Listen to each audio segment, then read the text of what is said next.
வணக்கம். எல்லாரும் எப்படி இருக்கீங்க? நல்லா இருப்பீங்கன்னு நெனைக்கிறேன்.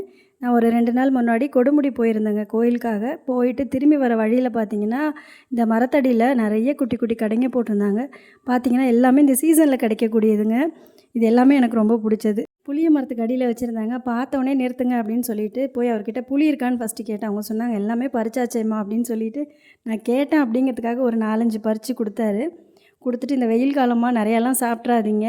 நாக்கெல்லாம் புண்ணாயிடும். சும்மா 1, 2 ஆசைக்கு சாப்பிடுங்க" அப்படின்னு சொன்னாரு. ஒரு சிலர்லாம் எங்க முன்னாடியே விலைய கேட்டுட்டு, "ஐயோ! ரொம்ப விலையா இருக்குங்க" அப்படின்னு சொல்லிட்டு போயிட்டாங்க.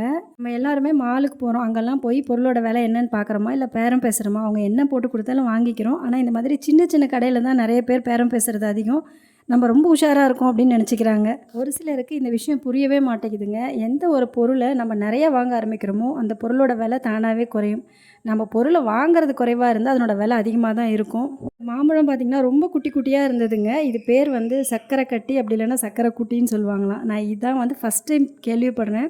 நான் அவர்ட்ட கேட்டேன், "இது என்னங்க இனிப்பா இருக்குமா?" அப்படின்னு. அவர் சிரிச்சுட்டே, "அம்மா பேரே சர்க்கரை கட்டி, அப்புறம் எப்படி இனிப்பு இல்லாம போயிடும்?" அப்படின்னாரு. சரி அதுவும் வாங்கிக்கிட்டேன். அப்புறமா நம்மளோட ஃபேவரெட் வந்து நுங்கு இருந்ததுங்க.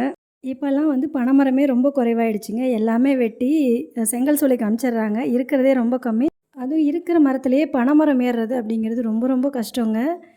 தயவு செஞ்சு இந்த மாதிரி ஆளுங்க கிட்ட பேரம் பேசாதீங்க. இந்த மாதிரி பனைமரம் ஏறுறவங்கலாம் தோட்டம் வச்சுருக்கவங்க இல்லைங்க. அவங்க எல்லாமே குத்தகைக்கு மரத்த எடுத்து அதிலேருந்து பறிக்கிறவங்க. அதனால் நம்மளும் அவங்களுடைய சூழ்நிலையும் புரிஞ்சுக்கணும் இல்லைங்களா?